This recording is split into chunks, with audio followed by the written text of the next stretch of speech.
I think you got introduced to Shane Gillis maybe at Notre Dame there, college football playoff. I feel like you thought he was actually taking a shot at your integrity, so you defended yourself. Have you done any more research on Shane, and have you chatted with him or got a chance to catch up with him since then? Not at all. Not at all. I understand he's a comedian. Obviously, he's much more intimidated by J.J. Watt than he was by me, which is understandable.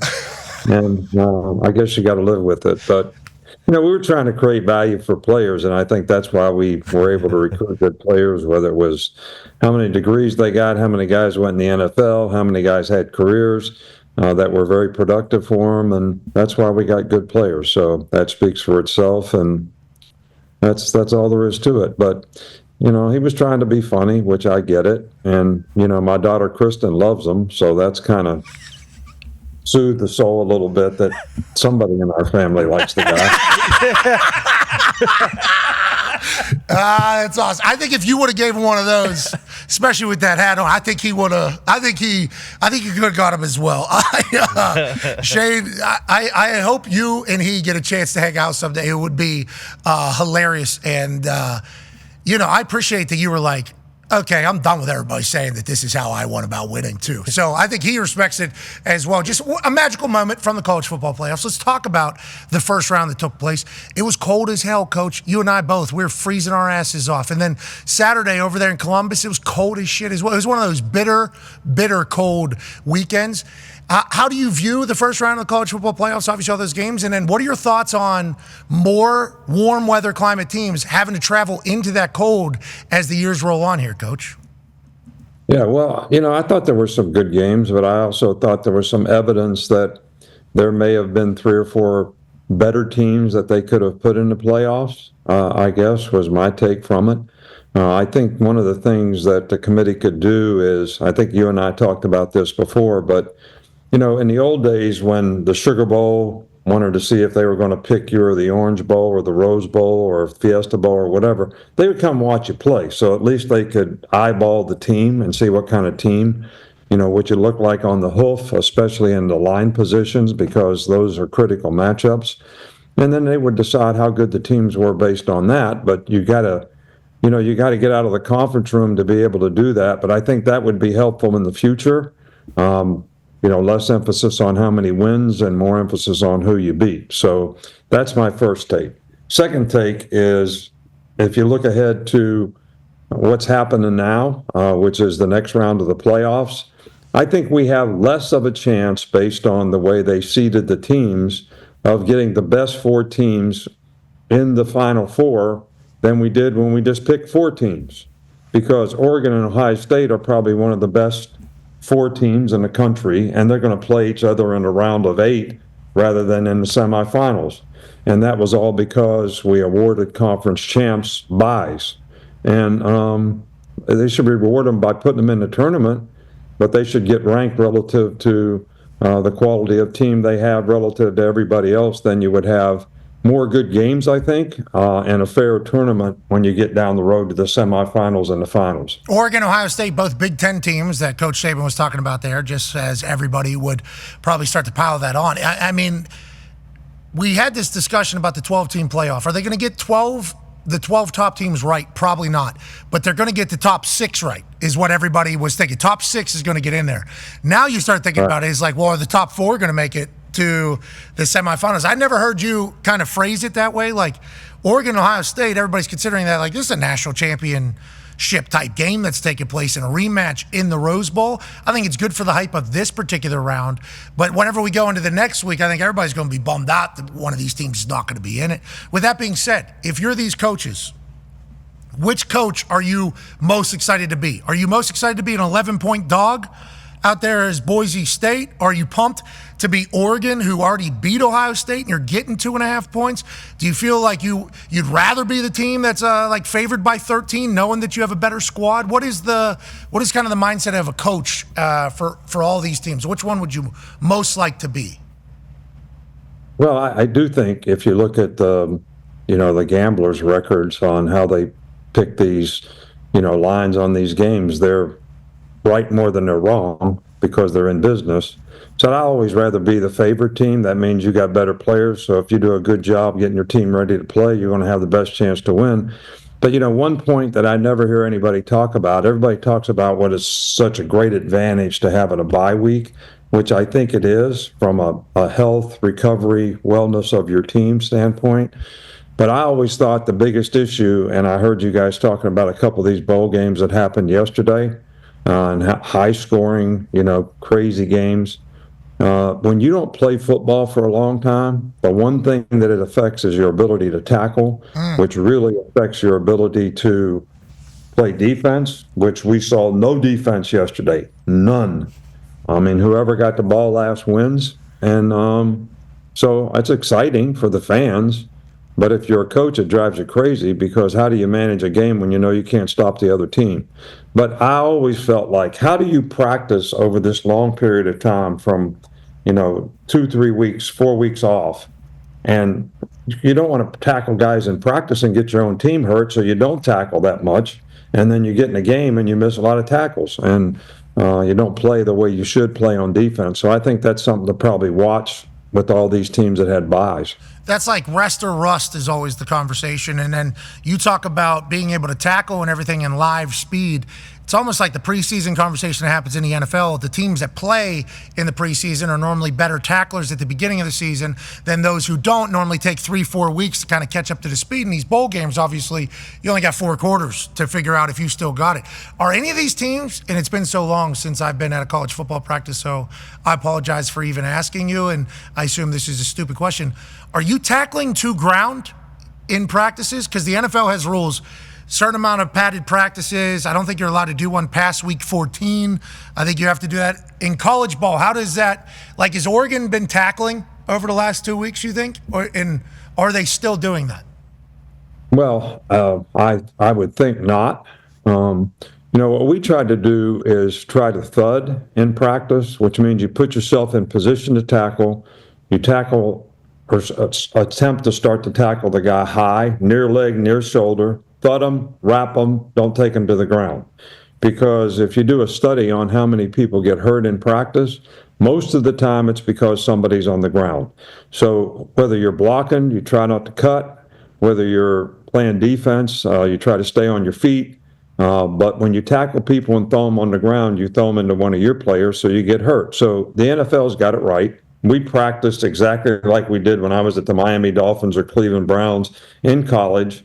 And our players learned how to tackle high. I see all these guys trying to cut. People are stepping over them. They miss tackles. The guy, makes a lateral cut and they miss. I'm not a big fan of cut tackling, especially in the open field. So our guys were pretty good tacklers, and we practiced near leg, near shoulder, nobody on the ground. I love to hear the fundamentals being preached every single day. Stay up, stay up, stay off the ground is literally screamed at an NFL practice 1,000 times. You can get cut. You don't know how to practice. You end up on the ground too much. Your ass is going to be out of here. Be who you can afford to be, obviously. Thud up and then let finish. This guy finish. You thud him up and then put it back on. Finish, so you get pursuit. The other guy's pursuing. Because if you're going against a scout team in practice, the front seven should stop them. So you don't get the proper rotation and leverage in the secondary unless you let the guy continue to run and everybody keeps leverage on the ball, so you don't have to make one-on-one tackles as much, and you can, sort of, mirror guys and keep leverage on 2 sides of the ball. That's smart. And also the runner finish. You know what I mean? Keep going, keep going, keep going. Score. It's good. I feel like you're figuring out practice as football continues to evolve here. Like, hey, this is the best practices, this is the best preaching. You say you never taught anybody to cut tackle. I appreciate the cut tackles because we got those big tight ends now. Jumping because everybody's trying to saw their knees and shins. We're getting 260 pounders, 250 pounders leaping over people. And then we even got running backs jumping over people backwards these days. Yeah, that's right. So it's pretty cool highlights, so if people could keep, teaching poor fundamentals, that'd be great. We'd appreciate that, But, we had one exception. When we played against a big, 260-pound back, and if you were a DB, then you try to cut the guy. But those kind of guys usually don't have a lot of lateral quickness. They can't jump cut. They're pretty straight line, so you usually don't miss them. But if you try to cut tackle like Boise State's runner, Gente, I mean, you're going to miss that guy all the time. He's awesome. I can't wait to watch him in a big spotlight. Yeah. Hopefully, these teams, Arizona State, Boise State, these teams that are from the group of five, have a chance to really showcase what they've been all year. Scatterboo go bananas, Gente go crazy. But obviously, they're going to be, this is focal point number one, and then we'll deal with everything else. They're going to be facing their toughest opponents as well. Ty has a question for you, Coach. Coach, you kind of mentioned the absurdity of, Oregon being the best team, for a large portion of the year, and they get rewarded by having to play Ohio State. I think a lot of people, after Ohio State got beat by Michigan, were kind of thinking sideways about them, because when you look at their roster, they're obviously unbelievable. And then Pat mentioned it, we were there in the Horseshoe, and that was about as dominating and convincing of a performance as we saw in the first round. When you look at the teams remaining, and obviously they're a favorite against Oregon, do you think Ohio State, albeit being the 8th seed, is the most talented team left in the field when they play their A game? Yeah, I think they're the most talented team, but you mentioned A game. How consistently do they play to their capabilities? I think that's the consistency and performance that you're looking for to be successful. I think if they play like they played against Tennessee, they're going to have a really good chance to win a championship. And we've kind of gotten on their sort of fans a little bit, but these Ohio State fans, they got a psychotic obsession with Michigan, and they need to go get therapy or something to try to get it fixed, because they have a chance to win the national championship, and here you are. Nobody's excited about their opportunity to play because they, lost to Michigan, which was a tough game, and they lost the game probably by some of the mistakes that they made. So those are correctable things. But I think this is probably the most talented team if they play to the standard and level. Offense, defense, they pretty much got it all.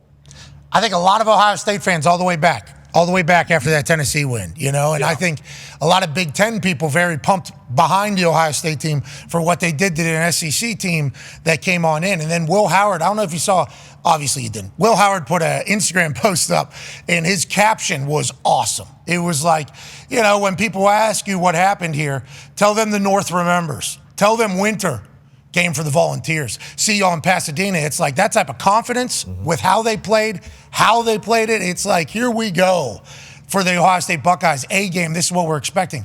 But boy, if they drop off, after that game being a possibility, it's going to get so loud. See you later. But to be clear, one of the things, Pat, that I like to bring up here is, it's so hard to deal with success. And when you have a successful team, success is not a continuum.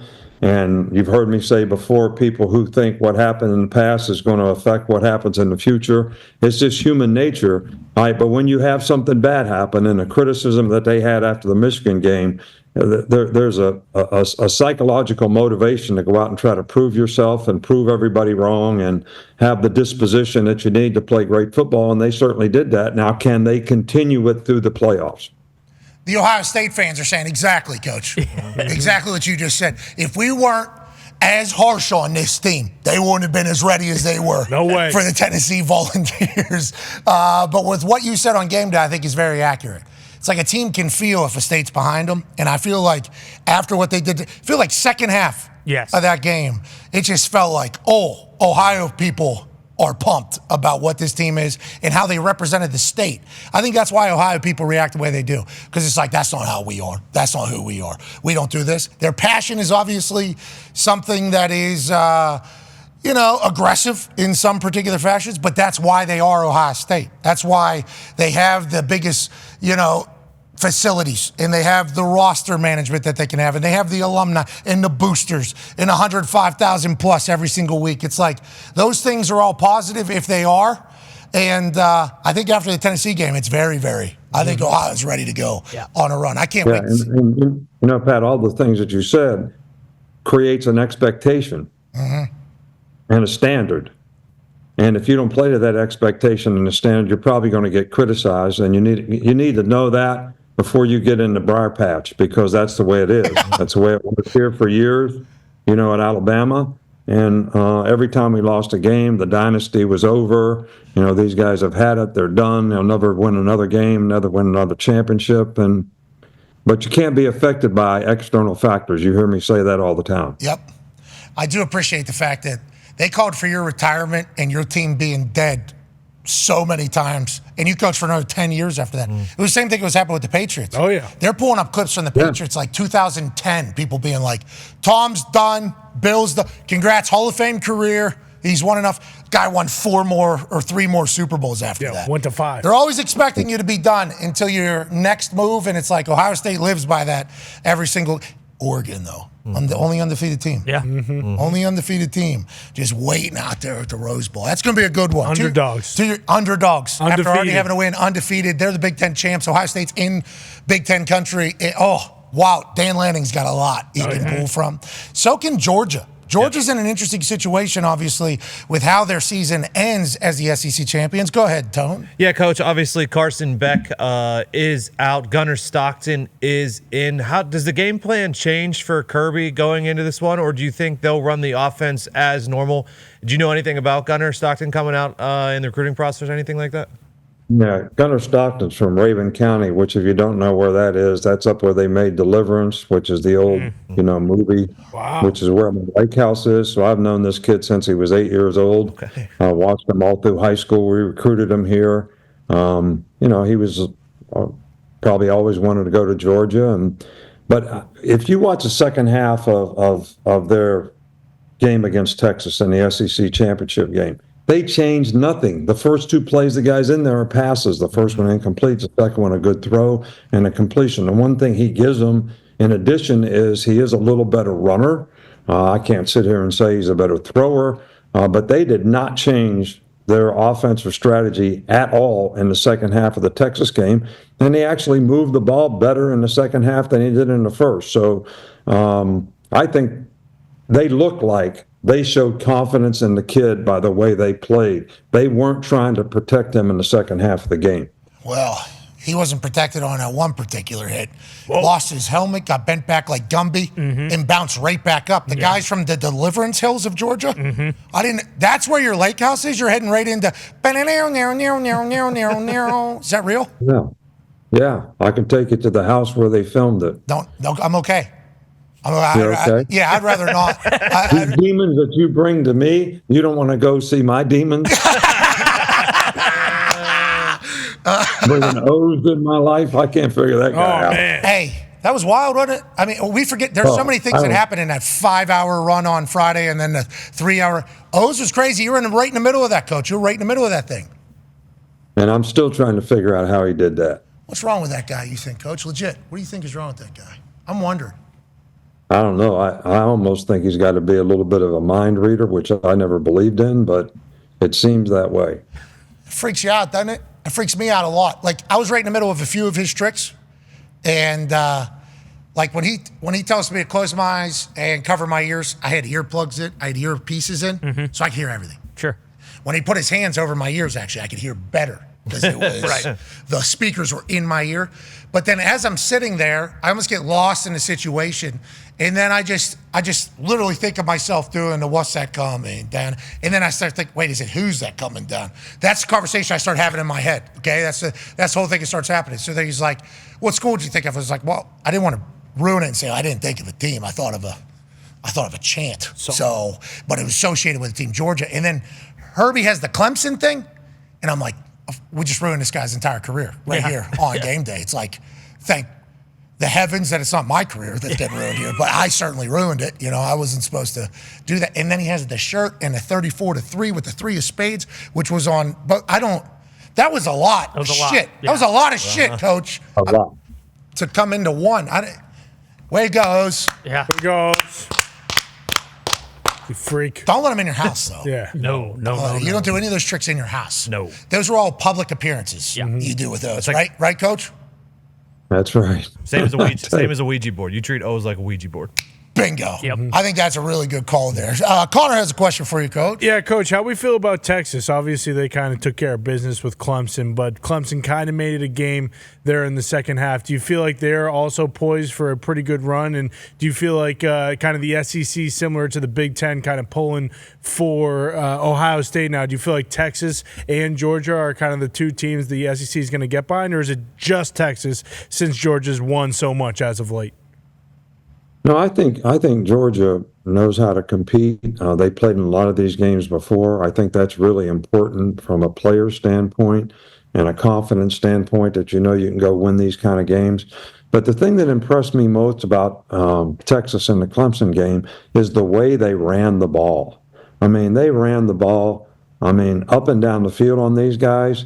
And I think that I've always said this, if you don't run the ball well, you have trouble in the red area. They didn't have the same issues in the red area, I think, because of their ability to run the ball.